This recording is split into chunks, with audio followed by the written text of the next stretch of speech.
আসসালামু আলাইকুম। 30 দিন কৃতজ্ঞতা আদায় করা চ্যালেঞ্জের আজকে ডে 15। আশা করি সবাই ভালো আছেন। আজকে আমরা কথা বলবো কষ্টকর সম্পর্কগুলোর কথা নিয়ে এবং সম্পর্ককে কিভাবে হিল করা যায় তা নিয়ে। আল্লাহ রাব্বুল আলামিন আমাদের জন্য সম্পর্কের সৃষ্টি করেছেন এবং বন্ধনের সৃষ্টি করেছেন। একটা মানুষ আরেকটা মানুষের কারণেই কষ্টে ভুগতে পারেন। এটা অজান্তেই বা জেনেই হতে পারে। এটা দিয়ে মানুষের সৃষ্টি। আমরা কোনো মানুষই পারফেক্ট না। এখানে উচনিচ আছেই। মেবি কেউ আপনার মনে কষ্ট দিতে পারে। এই কষ্টের কারণে আপনি নিজের ভিতরেই অনেক কষ্ট অনুভব করবেন। মাঝে মাঝে মানুষ নিজেরা নিজেদেরই দোষাতে থাকে। এই ব্লেম দেওয়াটাই আমাদেরকে অকৃতজ্ঞতার মাঝে নিয়ে যায় এবং নেগেটিভ চিন্তা ভাবনার সৃষ্টি করে।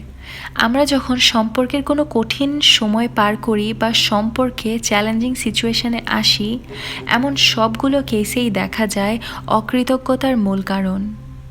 আমরা কৃতজ্ঞ না হয়ে ব্যস্ত হয়ে পড়ি সামনের মানুষটাকে ব্লেম দেওয়ার জন্য। এটার মূল কারণই হচ্ছে আমাদের মাঝে কৃতজ্ঞতার চিহ্ন নেই। কাউকে ব্লেম করা আমাদের কোনো সম্পর্ককেই ভালো করতে পারে না, বরং আরও ক্ষতির দিকে নিয়ে যায়।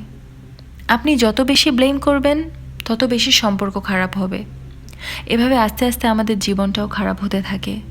সম্পর্কে এমন সমস্যা হতে পারে, ভাই বোনের মাঝে হতে পারে, হাজব্যান্ড ওয়াইফের মাঝে, মা বাবার মাঝে, সন্তানের মাঝে, পার্টনার বস, কলিগ ফ্রেন্ড বা প্রতিবেশীর মাঝে।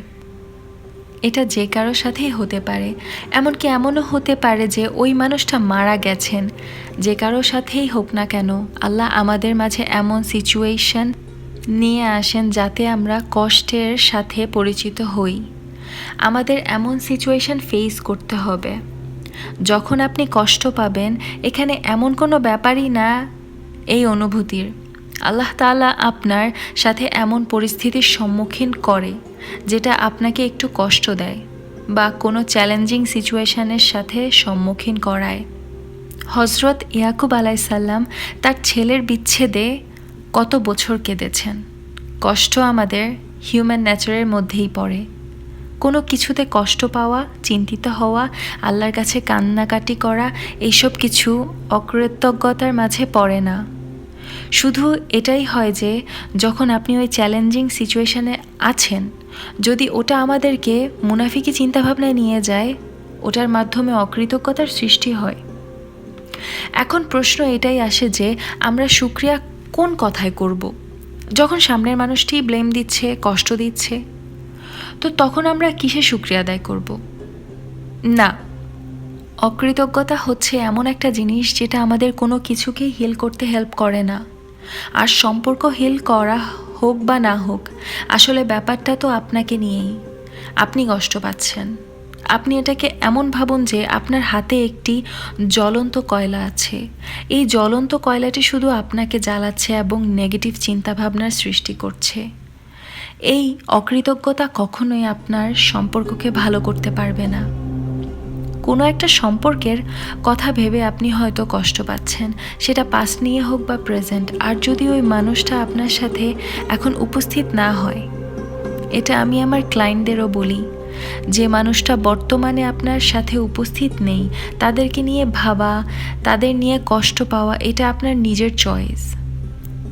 এমনটা করে নিজেকে টর্চার করার মতো, নিজেকে কষ্ট দেওয়া। এবং এটা পসিবল যে নিজের এই চয়েসকে পরিবর্তন করা। ফর এক্সাম্পল, স্বামী স্ত্রীর সম্পর্ক এমন যে কোরআনে এটাকে বস্ত্র বলা হয়েছে। স্বামী তার স্ত্রীর বস্ত্রের মতো এবং স্ত্রী তার স্বামীর বস্ত্রের মতো। এবং যদি এই বস্ত্রে কোথাও কোনো ছিদ্র বা কিছু হয়, এটা অনলি তার জন্যই হবে যে এটা পরিধান করে আছে। যদি এটা আপনাকে হার্ট করে, আপনার চোখ দিয়ে পানি পড়ে, তাহলে আপনি এটাই কিছুই করতে পারবেন না।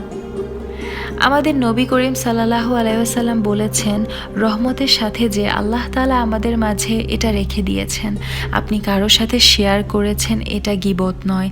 কারণ সব মানুষকে কখনো না কখনো কেউ তাকে শুনুক এমন কাউকে দরকার হয়। এজন্যই আমাদের দিনে এ রাস্তা খোলা আছে। আমরুহুম শুরা বাইনাহুম। নিজেদের মাঝে পরামর্শ করা, পরামর্শ নেওয়া আমাদের দিনেরই একটি অংশ। তো এমন না যে আপনাকে কেউ শেয়ার করতে মানা করেছে, শুধু ওই অংশ যেটা আপনার কন্ট্রোল আছে সেটাই আপনার চ্যালেঞ্জ কমপ্লিট করতে হবে। আর আপনি সম্পর্কের ব্যাপারটায় দেখতে পাবেন, আমরা আগেও বলেছি বারবার, সম্পর্ক, ফ্রিডম এবং ফাইন্যান্সিয়াল, এই তিনটি জিনিসের কথাই আমরা বারবার বলেছি। কারণ এই তিনটা জিনিস শেষ সব কিছুতেই আপনার টিক আছে। আপনার হাতটি উপরের হাত হোক, আপনার স্বাস্থ্য ভালো হোক এবং আপনার মানুষের সাথে সম্পর্ক ভালো হোক, তাহলে আপনি বেশি নেকি কামাতে পারবেন নিজের জন্য এবং বাকিদের জন্য। এজন্যই আমরা এটাকে বারবার বলেছি। আমরা এটা চাই যে সম্পর্কের মাধ্যমে আপনি নিজেকে হিল করতে শিখুন। আর হিলিং সেটা নেগেটিভ চিন্তাভাবনা, অকৃতজ্ঞতা হওয়া থেকে হয় না। আমার মনে আছে কিছু বছর আগে আবিদা ম্যামের একটি বাচ্চা মারা গিয়েছেন। মেয়েটার বয়স ছিল 11 বছর। এই বাচ্চাটার খুব কঠিন জীবন ছিল অনেক রোগের কারণে, এবং এই রোগগুলো আবিদা ম্যামের মাঝে অনেক প্রশ্ন নিয়ে আসে। সে আকাশের দিকে তাকিয়ে মাঝে মাঝে প্রশ্ন করত। হজরত লোকমানের বর্ণনা কোরআনে বলা আছে, আবিদা ম্যাম ওটাই খুঁজে পান যে যখন উনি এটাই ফিগার আউট করলেন যে যখন আপনি কোনো সমস্যায় আছেন, তখন আল্লাহ রাব্বুল আলামিন মানুষের জন্য লেকচারের মাধ্যমে আপনার কাছে ওই কথাটা পৌঁছায়। তো আবিদা ম্যামের কাছে ওই কথাটাই আসে যে হজরত লোকমান এমন জ্ঞান পেয়েছিলেন যাতে তিনি কৃতজ্ঞ হতে পারে, এবং শুকরিয়া আদায় করার জন্য এমনটা বলেনি যে শুধু ভালো অবস্থায় শুকরিয়া আদায় করতে হবে। সব রকম খারাপ ভালো অবস্থাতেই শুকরিয়া আদায় করা যায়। পজিটিভ জিনিসগুলো খুঁজুন এবং পজিটিভ দৃষ্টিভঙ্গিতে সব কিছু দেখা, এটাই ইমানের সাথে একজন মুমিন করতে পারবে। যার কাছে ইমানের দৌলত নেই, তারা আমি কেন এই প্রশ্নের সাথে তাদের জীবন পার করে দেয়। আর কখনো যদি আমাদেরও ইমান দুর্বল হয়, তখন আমাদের মাঝে why it happen to me প্রশ্নটা আসে। ইমানের দৃষ্টিভঙ্গি আপনার মনকে হেদায়েতের স্টেবিলিটি দেয়। আপনি তখন সব জীবনের ভেতর থেকে পজিটিভ উপাদান বের করে আনতে পারেন আর তা দেখার যোগ্য হয়ে ওঠেন। আবিদা ম্যামের মেয়ের ওই জার্নিটা, সে যখন তার দৃষ্টিভঙ্গি পাল্টালেন তখন উনি ফিল করলেন ওটা তার জন্য এক প্রকার রহমত। ওটা আসলেই গরম পানি ছিল যা চা পাতার ওপর পড়লে সেটা থেকে রং বের হয়ে আসে। ওটাই যদি আবিদা ম্যামের জীবনে না আসতো তাহলে অনেক কিছু তিনি রিয়েলাইজ করতে পারতেন না। মানে স্মুথ রাস্তা never makes a good driver. ওটা ওনার জন্য বাম্পি রোডস ছিল, যেটা ওনাকে ওনার সাথে পরিচয় করায়। তারপর ওনার ওইসব হ্যাপি মেমোরিজ মনে আসে, ওইসব ঘটনাগুলো যা হয়েছে তার মেয়ের জন্য, ওই সুযোগগুলো, ওই ঘটনাগুলো, ওইসব মানুষ, এবং অবশ্যই তার সম্পর্ক উইথ আল্লাহ। তিনি যখন এইসব জিনিসগুলায় ফোকাস করেন তখন তিনি খুঁজে পেলেন কিভাবে বাঁচতে হয় বর্তমানে অতীত ভুলে। এখন কিছুক্ষণের জন্য ভুলে যান কে সঠিক কে ভুল। নিজেকে দেখুন, আপনি হিল হতে চান এইসব পেইন থেকে, এইসব ঝামেলা থেকে। একটাই উপায় আছে, আর সেটা হচ্ছে কৃতজ্ঞ হওয়া, এবং আল্লাহর প্রতি কৃতজ্ঞ হওয়ার মাধ্যমেই আপনি হিল হতে পারবেন। এই চ্যালেঞ্জটা হচ্ছে আপনার যাদের সাথে সম্পর্ক খারাপ আছে, আপনি যদি তাদের সাথে আপনার সম্পর্ক ঠিক করতে চান তাহলে আপনি তাদের নাম লিখে ফেলুন এবং তাদের নামে 10টি ভালো জিনিস লিখুন। সেটা যদি আপনার জামাই হয়ে থাকে, আপনি আপনার বাচ্চাদের নাম লিখতে পারেন এবং তাকে ধন্যবাদ জানাতে পারেন এই সন্তান জন্ম দেওয়ায় আপনাকে সাহায্য করার জন্য। থ্যাংক ইউ জানান সে যে একটা মানুষ। সে মানুষটি যদি মারা যান তাহলে তার ব্যাপারে ভালো কিছু খুঁজে বের করুন।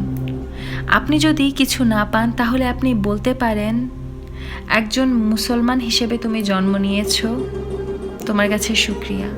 কিপ ডুইং দিস, আপনি অবশ্যই হিল হতে পারবেন। আপনার ভেতরের সব নেগেটিভ চিন্তা আস্তে আস্তে পাল্টে যাবে।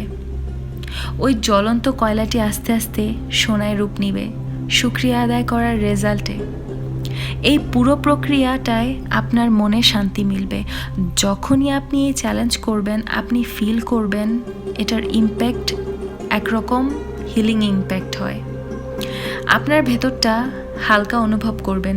এই চ্যালেঞ্জকে পূরণ করুন এবং আপনার রিলেশনশিপকে হিল করুন এই চ্যালেঞ্জের মাধ্যমে। ওই মানুষটির নাম লিখুন, তার ব্যাপারে ভালো কিছু লিখে শুকরিয়া আদায় করুন। সব সময়ের মতো এশার নামাজের পর বা রাতে ঘুমাতে যাওয়ার আগে আপনার সারাটি দিন করা কিছু পজিটিভ কাজের কথা লিখুন এবং ফজরের নামাজের পর আপনার আল্লাহর দেওয়া 10টি নিয়ামতের কথা লিখুন এবং শুকরিয়া আদায় করুন এবং আকাশের দিকে তাকিয়ে 3 বার বলুন আলহামদুলিল্লাহ, আলহামদুলিল্লাহ। নেক্সট চ্যালেঞ্জ নিয়ে আবার চলে আসবো। ততদিন ভালো থাকুন। আসসালামু আলাইকুম।